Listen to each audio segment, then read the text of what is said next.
Perfecto. Bueno, además igual te cuento un poquito. El propósito también es, yo estoy estudiando logoterapia, una Ujú. especialidad, y pues me interesa mucho también que mis compañeros de logoterapia profundicen y tengan más una actitud pues filosófica, porque hablar del sentido de vida también implica Mm. hablar de filosofía, implica conocer de filosofía.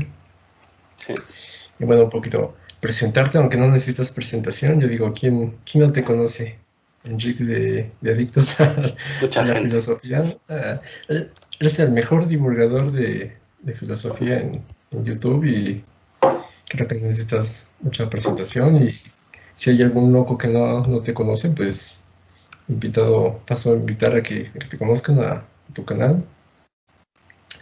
Y bueno, como te decía yo, un poco al estar estudiando logoterapia, al interesarme por esa pregunta por el sentido de la vida, en primer lugar quería preguntarte, ¿la filosofía se interesa por esta pregunta?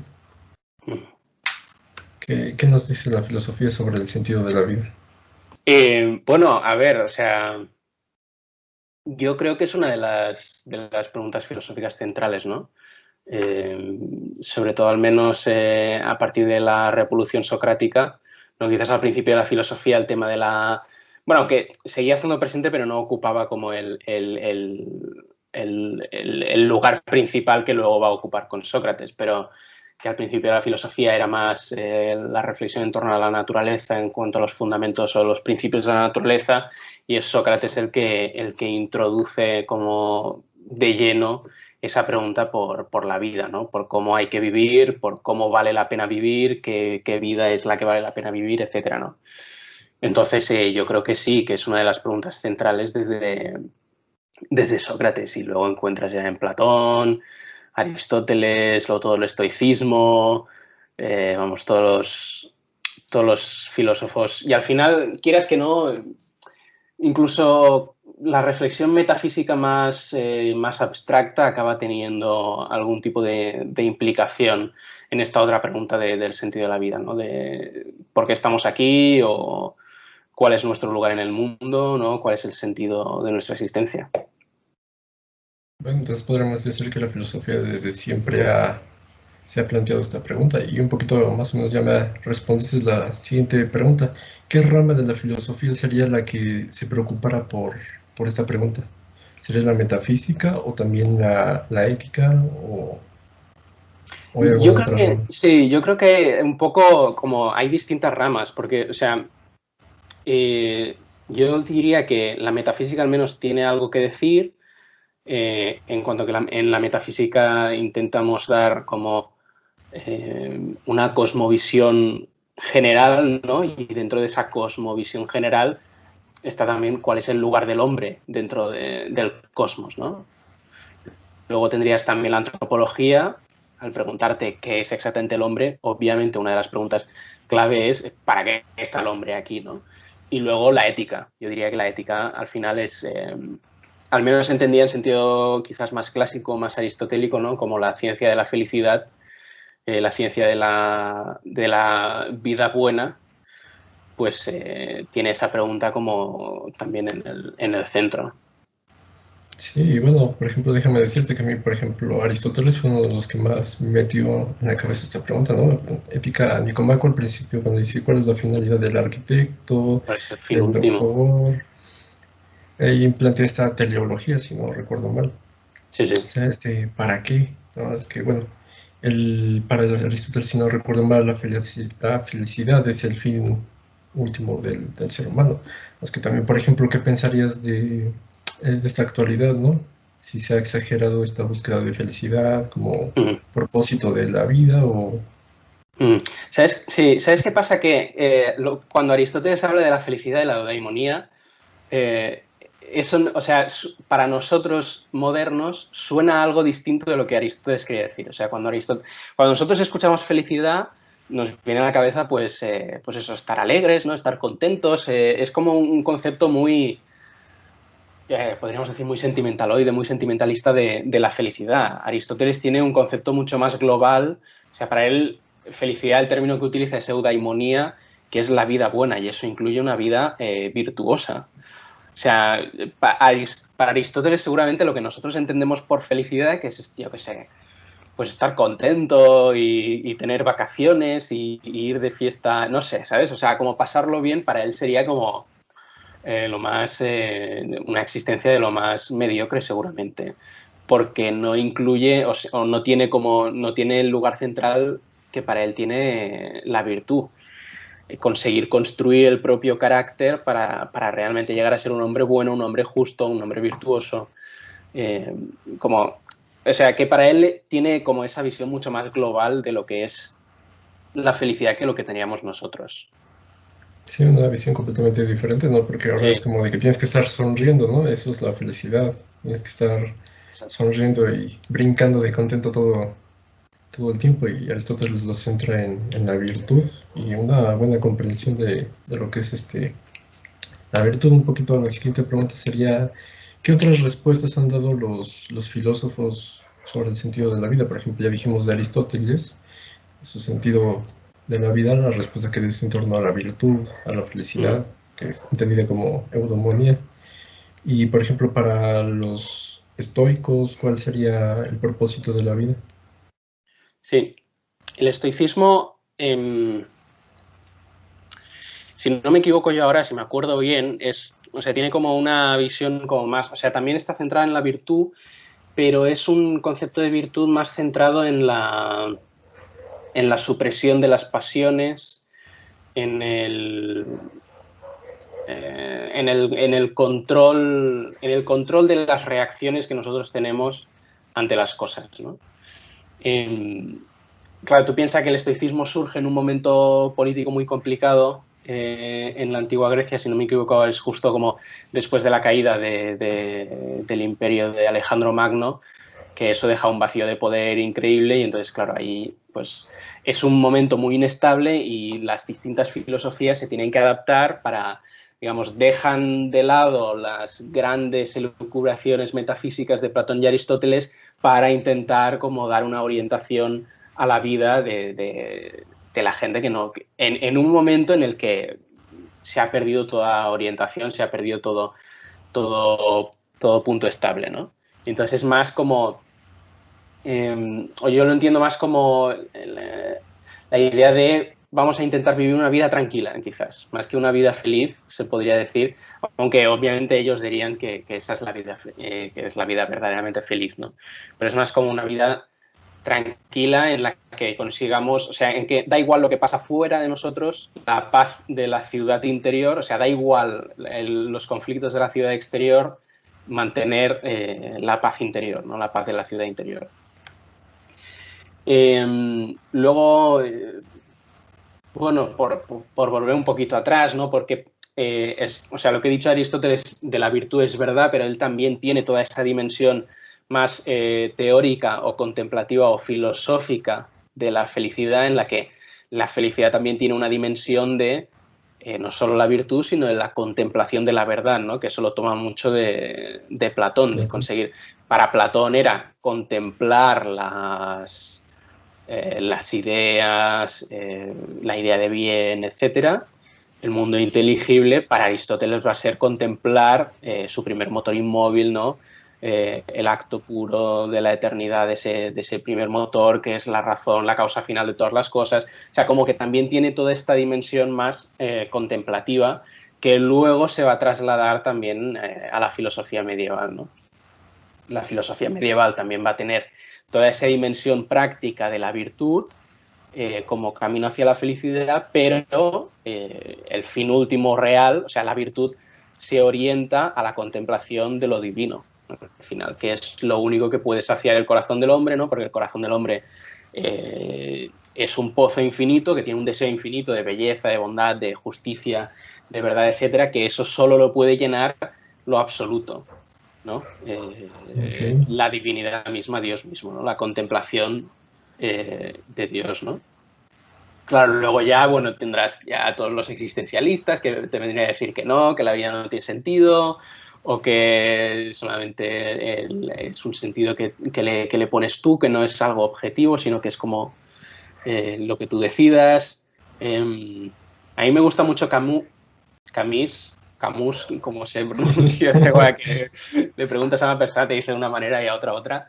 Pero a mí me gusta mucho él porque yo tengo la sensación que él mantiene como esa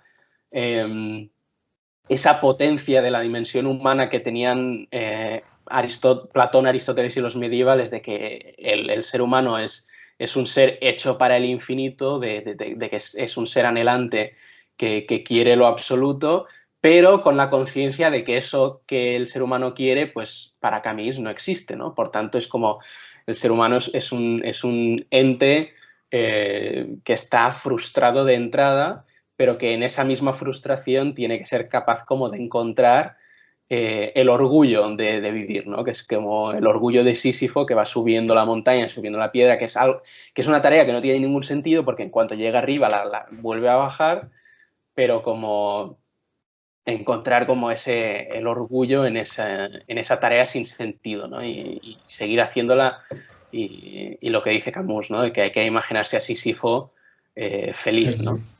Y bueno, Aquí, bueno, es una imagen muy alta del ser humano, pero quizás un poco desesperanzadora, ¿no?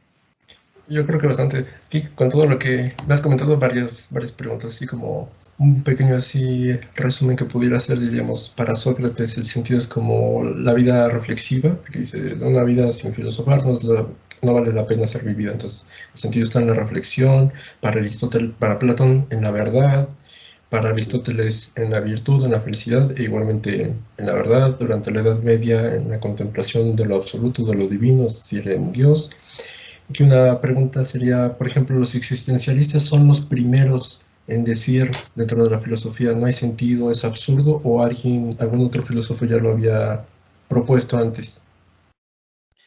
Pues mira, ahora mismo no te sé decir, pero vamos, que es segurísimo que hay otro. En la filosofía, cuando llegas a Platón ya está todo dicho, en cierto sentido.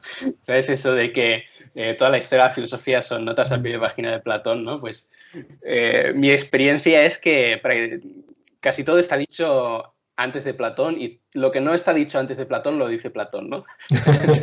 Por exagerar un poquito, pero más o menos esa es mi experiencia. Entonces, ahora mismo no me viene a la cabeza, pero no sé, quizás Demócrito, alguno de estos más Epicuro. materialistas, más reduccionistas, Epicuro quizás.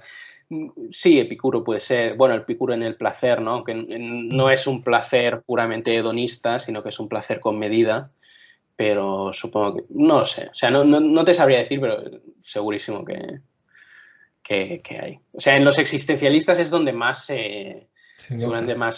más se nota, más explícito se vuelve como esa exigencia de plenitud que tiene el hombre, y al mismo tiempo la conciencia de que no hay nada que lo pueda llenar, ¿no?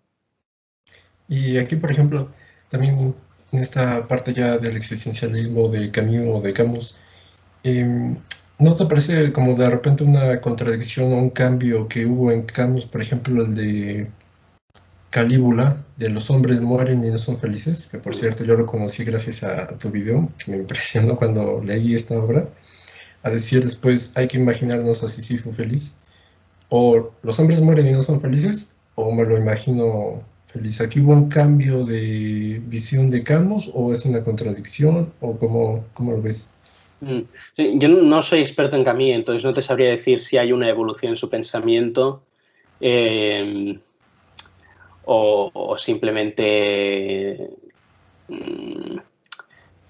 al final Calígula también está hablando de lo que él ve, ¿no? Y digamos que Calígula, esto es lo que él ve, que los hombres mueren y no son felices, y entonces él quiere despertar a todo el mundo a esta verdad para que realmente se pueda hacer quizás esa transición de Sísifo, de encontrar la propia felicidad en el sinsentido o en el absurdo, ¿no? Entonces no te sabría decir, pero vamos, o sea, que tiene algo de, quizá no contradicción, pero una tensión muy fuerte de realmente encontrar el sentido, o quererle ver el sentido a lo que es pura tragedia, ¿no? Si me dices, no es tragedia, es drama, ¿no? O sea, la vida del hombre es dramática y realmente es muy dura, hay mucho sufrimiento y tal, pero no acaba en tragedia, sino que hay posibilidad de redención, hay posibilidad de superación, etcétera. Pero si realmente estamos hablando de una situación realmente trágica, ¿no? Sí. Que es lo que dice, lo que te viene a decir también Nietzsche, ¿no? No, que es tragedia, ¿no? No vivimos en una comedia ni en un drama, sino realmente en una tragedia, ¿no? Hombre, yo eso lo veo una tensión. O sea, entiendo lo que quiere decir. Veo que realmente si la vida es tragedia, eso es lo más alto que puedes decir, pero al mismo tiempo es como hay una tensión ahí. Sí, por ejemplo, en el caso de Calígula, recuerdo que más o menos ya al final de la obra, pues incluso le dicen, mira, aquí están los nombres de las personas que te quieren asesinar y él quema la hoja. Y al final es como si se dejara matar, como una especie de suicidio. Sí, Y bueno, también luego ya Camus en el mito de Sísifo les dice, la pregunta más importante es la de suicidarse o no suicidarse, o sea, la pregunta efectivamente. por el para qué. Y en esta visión de la vida trágica que tienen pues muchos filósofos, como también me recuerdo a Pascal, ¿no? Blas Pascal, que tiene una visión muy Mm. trágica de la vida y por eso Sí, necesita a Dios para justificar toda esta, toda claro, esta pero bueno, tragedia. pero es ese punto. O sea, Pascal como mínimo tiene a Dios, ¿no? O sea, Ujú. Pascal, para él la vida sería un drama, no sería realmente una tragedia, porque está Dios, que es realmente el que puede llenar el deseo del hombre y el que puede agarrar al hombre del pozo en el que se ha metido y sacarlo hasta afuera, ¿no? Que eso es algo que ya Camus no tiene, Camus no tiene, ¿no? Él tiene solo lo trágico, solo lo dramático, no tiene la parte de la posibilidad de la redención o tal, ¿no? Sí, Solamente porque a través como de este orgullo humano de me hundo, pues me hundo de pie, ¿no? O se me come el cosmos, pues de pie. sí, un poco una visión un poco, no sé, oscura, porque estás diciendo todo está mal, simplemente me voy a, como dices, ¿no? Hundirme de pie y en cambio el otro no es hundirte, tiene una cierta visión esperanzadora, una especie de optimismo, ¿no? También como en los propios estoicos, ¿no? Un optimismo metafísico. Lo que nos sucede externamente, por ejemplo, de Epicteto, ¿no? Que decía, lo que no depende de ti, pues es para tu propio bien, aunque tú no seas consciente de, porque la realidad pues te excede y no puedes ver el todo, sino solamente las partes. También pues, últimamente repasé un poco a Voltaire, Uh -huh. este ilustrador francés, y esta parte, por ejemplo, también sobre el pan, ¿no? Cuando pasa esto del terremoto de Lisboa, que dice el mal Uh está -huh. sobre la tierra, y él no quiere justificar el mal como algo que Dios cause para un bien mayor, que es esa parte de que sí tiene, por ejemplo, Leibniz, ¿no? Porque ya con Sí. Dios el mal tiene sentido. Y Voltaire al no querer aceptar Dios o todo es un azaroso, y entonces es algo sin sentido que para él tampoco quiere admitir y al final cabo se queda sin respuesta. Un poquito, por ejemplo, el principio de razón suficiente también presupondría objetivamente que existe un sentido. Mm. Buena pregunta. Supongo que dependería de la formulación del principio. Yo, al menos las formulaciones que estoy o que yo prefiero, que me convencen más, no lo forzarían necesariamente. Simplemente te estaría diciendo que si yo existo hay una explicación de mi existencia, pero la explicación de mi existencia puede ser pues mis padres, o sea, es una explicación causal, no tanto una cosa como de existencial, ¿sabes? Lo que quiero decir. Ok. Bueno, aunque igual aquí podremos derivar, recordaste esta parte, ¿no? Si yo procedo de mis padres y mis padres de mis abuelos, etcétera, ahora sí recurriríamos a la parte aristotélica, ¿no? Tiene que haber un primer motor inmóvil, porque si no nos vamos hacia el infinito, ¿no? Sí, no estoy seguro si el principio de razón suficiente por sí solo te lleva a eso. O sea, si lo unes con la imposibilidad de enrollarse al infinito, entonces sí, necesitas una primera causa o una explicación total o lo que sea, ¿no? Pero por sí solo, a lo mejor es compatible con que la explicación continúe, las explicaciones continúen indefinidamente, ¿no? Ok, o sea, puede que si lo llevamos hacia allá o puede que no lo llevemos hasta allá. Por ejemplo, en el caso concreto de Leibniz, ¿cuál es el sentido de vida que él propone? ¿Es en el sentido igual divino, en esta teodicea? O... Claro, piensa que Leibniz tiene como toda esta teoría de la armonía preestablecida, ¿no? Que es como para, bueno, para solucionar los problemas introducidos en la filosofía por Descartes, por la manera que él tiene de conceptualizar la materia, por un lado, como pura extensión caracterizable solamente por propiedades matemáticas, etcétera, y por el otro lado la mente como sustancia puramente pensante, inmaterial, etcétera. Entonces, tienes ahí todo el problema de la interacción, de cómo se interacciona, pero no solamente cómo interacciona la mente con la materia o el cuerpo con la mente, sino cómo interaccionan los cuerpos entre sí, porque una materia reducida a pura extensión es puramente pasiva, no tiene ningún poder causal. Entonces, ¿cómo puede interaccionar los cuerpos entre sí si no tienen realmente, si el poder causal no es algo que sea de su esencia, que sea suyo, sino que de su esencia es la pura pasividad, ¿no? No pueden producir nada en otra cosa, ¿no? Entonces, Leibniz se encuentra con todo ese problema y dice, vale, pues, ¿cómo explicamos que efectivamente lo que vemos es que como mínimo hay una apariencia de interacción? Yo deseo mover el brazo, mi brazo se mueve. La bola de billar A le da un golpe a la bola de billar B y se mueve la B, ¿no? Y él lo que va a plantear es como esa tesis de la armonía preestablecida de que es Dios el que ha preestablecido una armonía perfecta entre todas las cosas, de manera que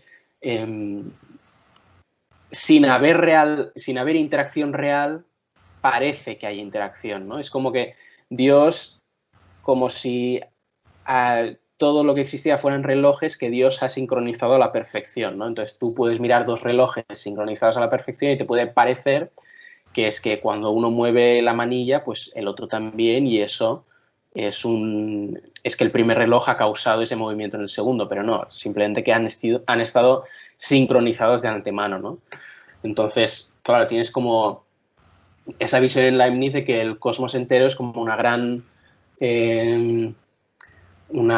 historia, una gran orquesta o lo que sea, sincronizada a la perfección por Dios. Entonces literalmente todo lo que pasa tiene su sentido, tiene su razón de ser, y si está ahí es porque contribuye a lo mejor, ¿no? A la constitución, a la construcción y al desenvolvimiento del mejor de los mundos posibles.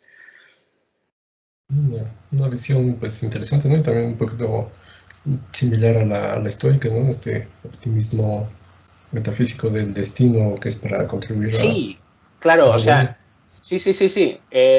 No sé si el estoicismo tendría, yo creo que no tendría esta visión como del mejor de los mundos posibles, pero que definitivamente las cosas están como mínimo supervisadas por el logos, la razón cósmica, y están dirigidas u orientadas hacia un bien que nos trasciende, o que es el bien del cosmos entero, o lo que sea que nosotros no podemos ni imaginar, ¿no? No necesariamente tiene por qué ser el mejor de los mundos posibles, o sea, es como, digamos que Leibniz sería como la exageración completa de eso, ¿no? Sí, como llevado a sus últimas consecuencias esta visión, ¿no? Un poquito ahora sí, regresando otra vez a la parte de los existencialistas. Creo que estos son los filósofos que nuevamente retoman, ¿no? O ponen el centro en la pregunta, ¿no? Como Miguel de Unamuno, ¿no? Que nos dice, bueno, si todos morimos de todo, ¿para qué todo? O en otro momento nos dice, no nos interesa tanto el por qué, sino para conocer el para qué de las cosas. Y bueno, también aquí un poquito de la pregunta, ¿no? O sea, ¿cuál sería la diferencia, por ejemplo, que luego Unamuno o Ortega son considerados más como vitalistas y no existencialistas? Como cuál sería esta diferenciación entre vitalismo y existencialismo? No, no, sinceramente no te lo sabría decir, no lo sé, porque no es algo en lo que yo me haya metido, lo tendría que ver. Si me dices, va, intenta adivinarlo,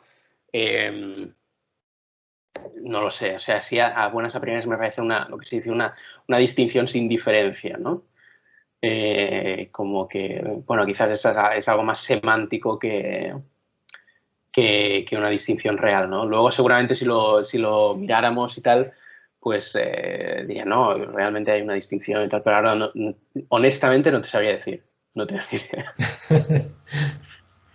Okay. Y por ejemplo, ¿a ti te gusta la filosofía existencialista? Entre los filósofos existencialistas, además de Camus, ¿tienes algunos otros filósofos que son de tu interés, de esta rama de la filosofía?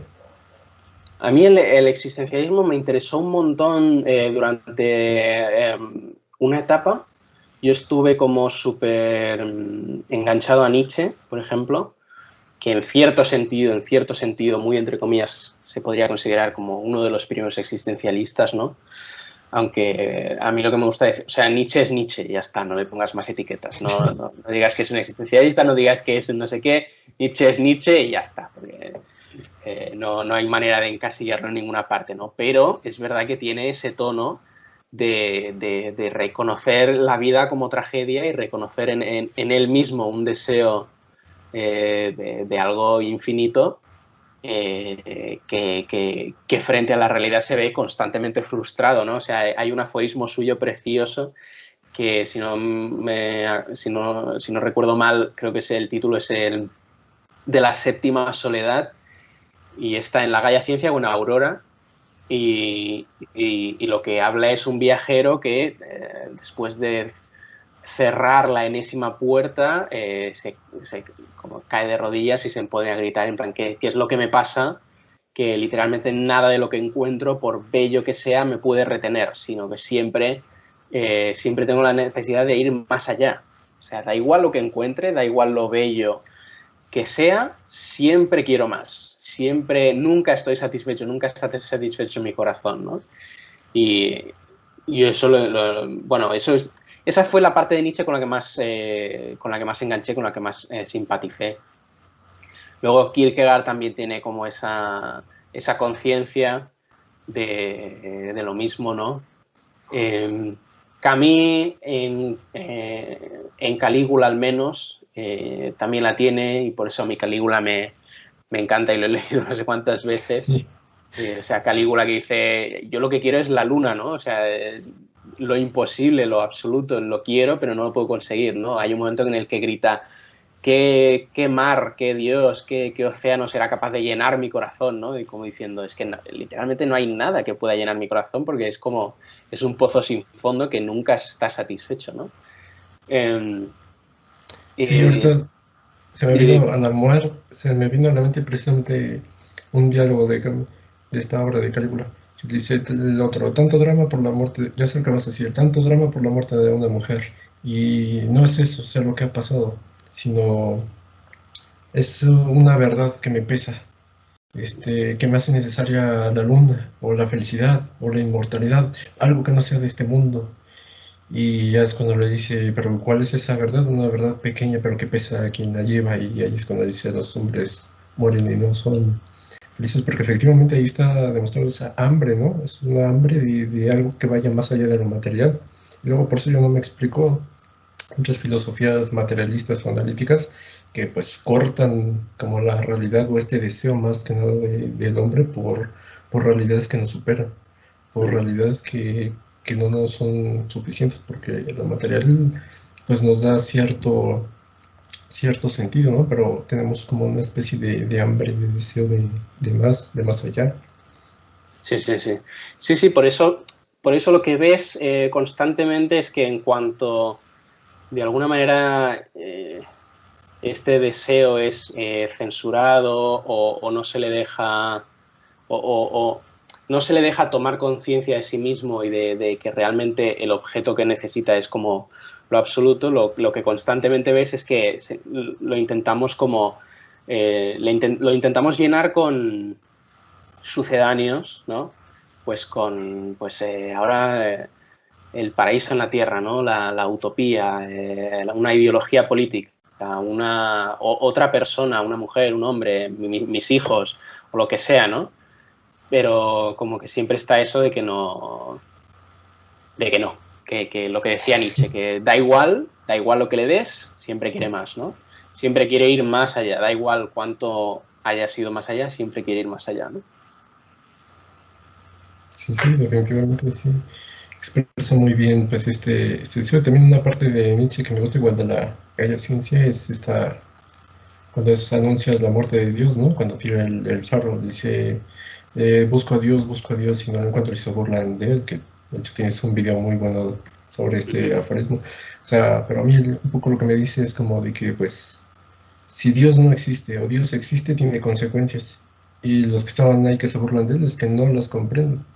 Muchas veces por moda se puede decir fácilmente, por ejemplo, pues mucha moda de Camus o de Nietzsche, que también desafortunadamente es por donde primero se entra en la filosofía para muchos, Sí. y simplemente como de que malentienden esta rebeldía hacia, más bien rebeldía, no, rechazo hacia lo religioso, simplemente pues Dios no existe, no hay sentido de la vida, pero pues igual no pasa nada.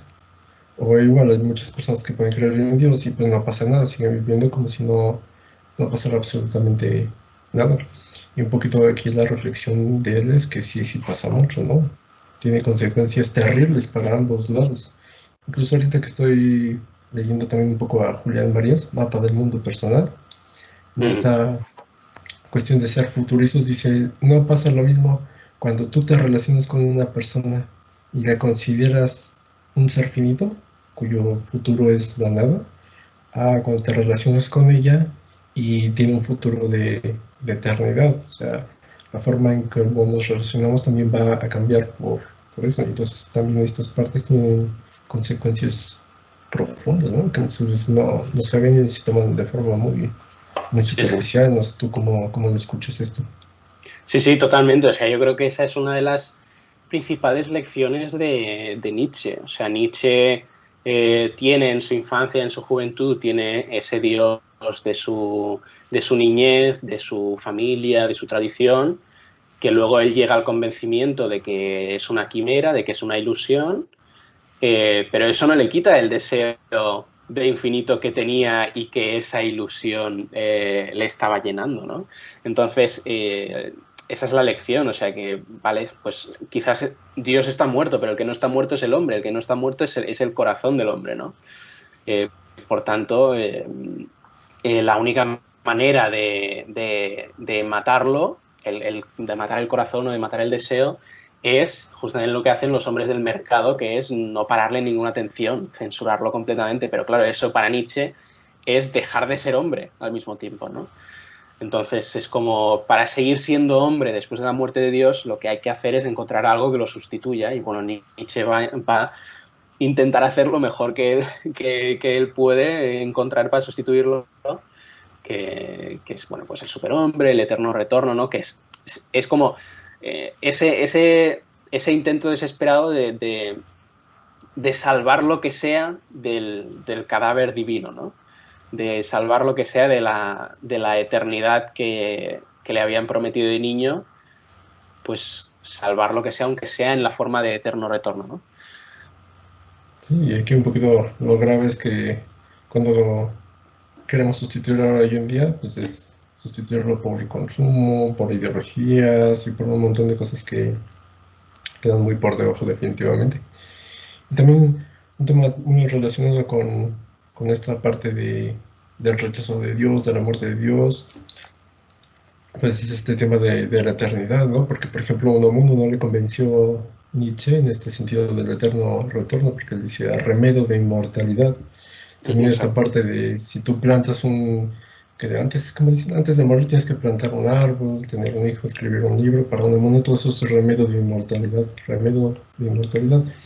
porque lo que al fin y al cabo tu yo se pierde, tu memoria, tu cuerpo y tu conciencia desaparecen aunque quede una parte de ti.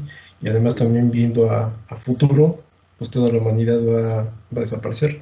Mira, te cuento que una profesora que tenía de psicología, que también era filósofa, tenía un libro sobre Levinas.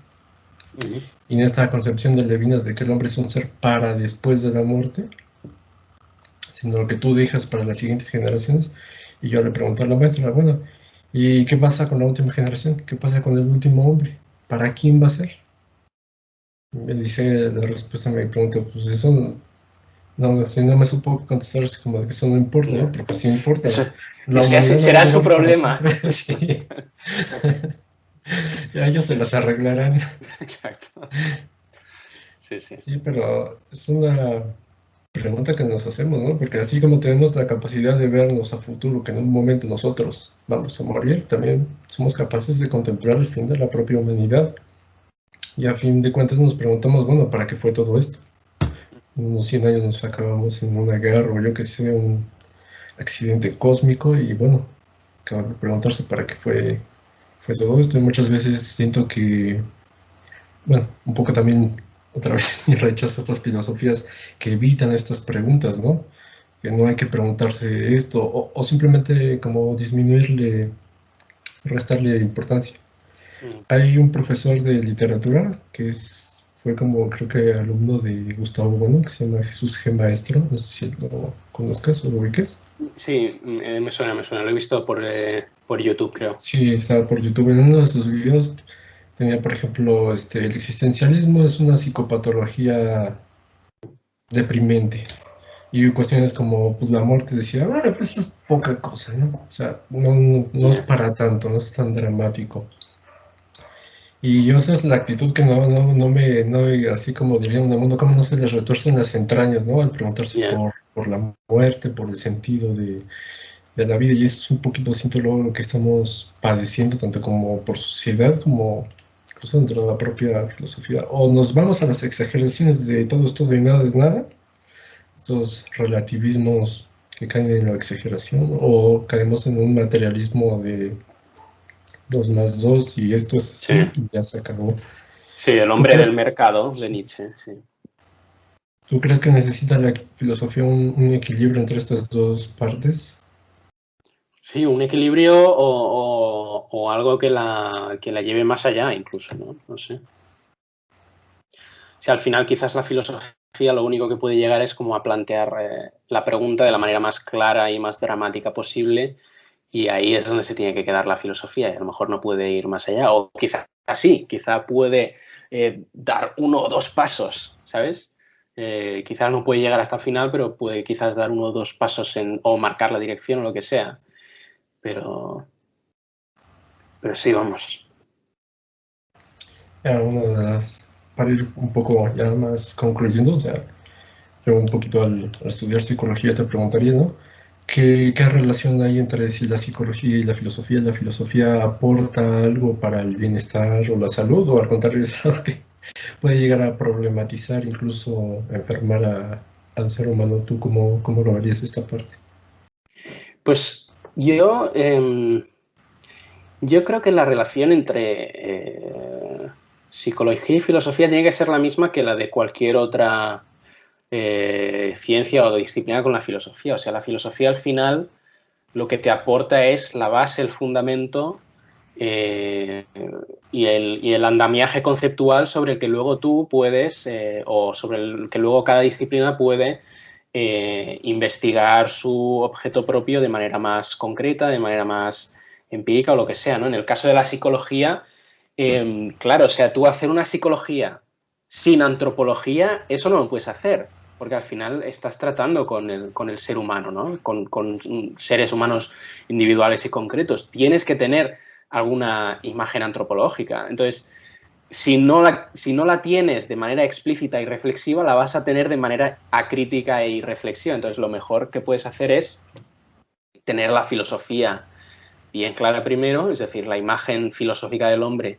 bien clara primero, porque eso luego al final va a influir en la psicología que hagas, ¿no? O sea, no es lo que tú decías antes, no va a ser la misma psicología la que haga una persona que esté convencida de que pues el ser humano, no sé, es un cerebro y una bolsa de átomos y ya está, que la de otra persona, por irnos al extremo contrario, que esté convencida de que no, que el ser humano es una persona, ¿no? Es decir, algo que tiene una dignidad, algo que tiene una unicidad y que está hecha para la eternidad o para algo grande, ¿no?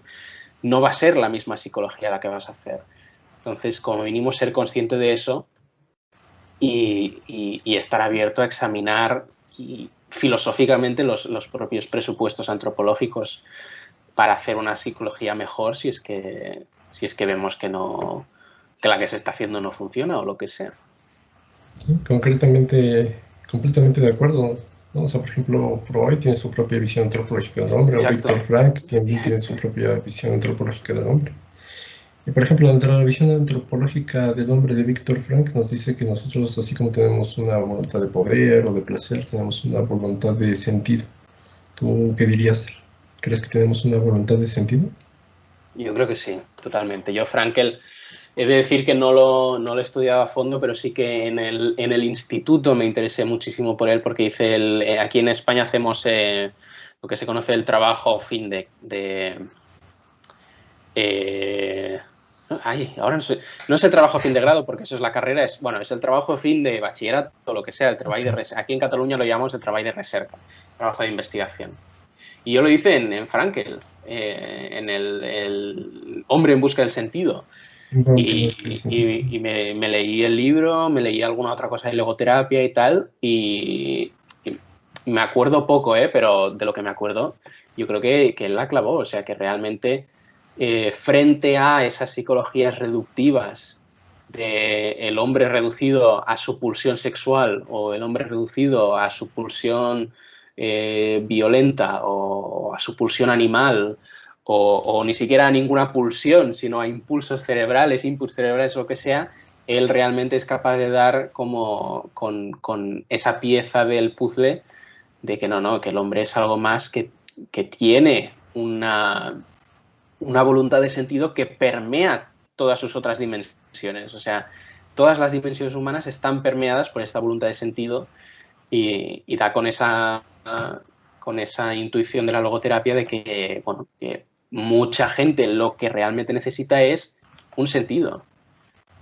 para superar cierta situación, me acuerdo una historia que ahora no recuerdo en qué libro, quizás es en el del hombre en busca del sentido, que le explicaba, me acuerdo mucho de dos, él explicaba una que tuvo como de paciente un hombre que se le había muerto su mujer y lo estaba pasando muy mal, muy mal, muy mal, y él lo que hizo fue como plantearle como un cambio de perspectiva. Le dijo, ¿qué crees que hubiera pasado si te hubieras muerto tú en vez de ella? Y él dice, pues que mi mujer lo hubiera pasado fatal.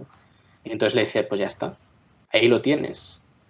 Piensa que ha sido así, o sea, que le has ahorrado todo ese sufrimiento a su mujer. Y él decía, y se marchó de la consulta con una sonrisa en la cara, porque de pronto su sufrimiento tenía un sentido. Tenía el sentido de, yo estoy cargando con esta cruz para que mi mujer, a la que amaba profundamente, no lo haya tenido que hacer. Tengo que sufrir. Sí, está en El hombre en busca de sentido. Sí. Pues eso. Luego me acuerdo de otra que también, que una vez entró en una reunión de estas con diferentes pacientes y hablaban del sufrimiento y tal, y él decía, bueno, pensar, por ejemplo, cuando se experimentan una vacuna o en algún medicamento o algo con un animal, eso le estás produciendo un sufrimiento, una molestia o lo que sea al animal, y el animal no sabe para qué es, pero realmente es para un bien mayor, ¿no? Entonces, como pensad que como mínimo no es descartable que vuestra situación sea la misma, que realmente vuestro sufrimiento esté dando un fruto del que a lo mejor en algún momento vais a ser conocedores o a lo mejor no, pero que realmente redime el sufrimiento que estáis teniendo, ¿no? Y como eso realmente, ese cambio de perspectiva de ver las cosas con un sentido, realmente como que te ayuda a sobrellevarlo, ¿no? Y me acuerdo también, perdón, es que me estoy acordando como de muchas cosas, pero me acuerdo que cita justamente una frase de Nietzsche que es como, el hombre es capaz de soportar cualquier cómo si tiene un porqué. Y eso es verdad. Y eso es verdad. Muy buena memoria, ¿eh? Sí, de pronto me como acordando. Es que ya te digo, me marcó bastante ese libro. O sea, realmente si alguno de los que está escuchando no lo ha leído, es un libro que hay que leer. Porque además, él lo basa todo en su experiencia. Sí, que no fue cualquier experiencia estar en los campos de concentración. Efectivamente, algo muy, muy duro. Es como, bueno, si alguien fue capaz de encontrar el sentido en un campo de concentración, pues, ¿qué no voy a poder hacer yo que lo que estoy viendo no es ni la milésima parte de lo que vivió Frankl, ¿no? Sí, y bueno, ahora sí ya para concluir, para no quitarte más tiempo, la última pregunta sería, para ti, ¿cuál es tu sentido de vida? Wow.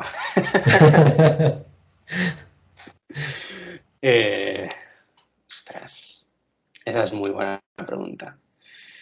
Yo creo que, o sea, para mí la filosofía tiene un lugar muy, muy importante. O sea, si Nietzsche dice que la vida sin música no tendría sentido, no valdría la pena vivirla, para mí es la vida sin filosofía, ¿no?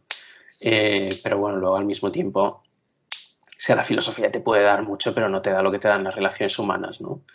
El amor, la entrega, el sacrificio por otra persona, ¿no? Por mi mujer, mis hijas. Pues ahí tienes, no sé, diría yo. Sí. Y que no es poca cosa, ¿no? O sea, Claro. Nuestras relaciones amorosas y nuestra adicción a la filosofía. Exacto. Bueno, ahora sí, te voy a dejar dormir. Te agradezco nuevamente, de verdad, mucho todo tu tiempo. La verdad, qué pena que te haga que te estés desvelando, pero yo, la verdad, te soy muy, muy agradecido. O sea, no sé cómo expresar mi agradecimiento. Y cualquier cosa igual que pueda yo ayudarte en algún momento o requieres de mí, aquí estoy. Y si en un momento también llego a tener la oportunidad que me permitas una entrevista con el superfilósofo Leónidas, a mí estaría muy bien. Perfecto. Bueno, No, yo te agradezco muchísimo la invitación y te agradezco la fidelidad al canal, ¿no? Que como decíamos, tú fuiste uno de mis primeros suscriptores y has estado ahí desde el principio fielmente, comentando siempre y tal, y siempre aprecio mucho todos tus comentarios, así que muchas gracias a ti, vamos. Muchas gracias a ti por todo tu trabajo, también todos tus videos, que yo he aprendido un montón. Y ahí seguiré contigo, acompañándote en tus videos. Bueno, ahora sí, muchas gracias, buenas noches. Nunca he sido tan razonable. Lo que pasa es que de pronto me entró un anhelo de imposibles. Las cosas tal como son no me parecen satisfactorias. Es una opinión bastante corriente. Sí, es verdad. Pero yo antes no lo sabía. Ahora lo sé. Tal como está hecho este mundo no se puede soportar. Por lo tanto necesito la luna. O la felicidad. O la inmortalidad. Algo insensato tal vez, pero que no sea de este mundo. Es un razonamiento sólido, pero casi nunca se puede llevar al extremo. ¿Y tú qué sabes? Si nunca se logra nada, es porque nunca se ha llevado hasta el extremo. ¿Y acaso baste con ser lógico hasta el fin? Sé también lo que estás pensando. ¿Cuánta historia por la muerte de una mujer? Y no es eso. Creo tener presente, en efecto, que hace unos días murió una mujer a la que amaba. ¿Pero qué es el amor? Poca cosa. Te juro que esta muerte no ha sido nada. Es tan solo el signo de una verdad que me hace necesaria la luna. Una verdad muy clara, muy simple. Algo tonta, tal vez, pero que agobia a quien la lleva. ¿Y cuál es esta verdad? Que los hombres mueren y no son felices.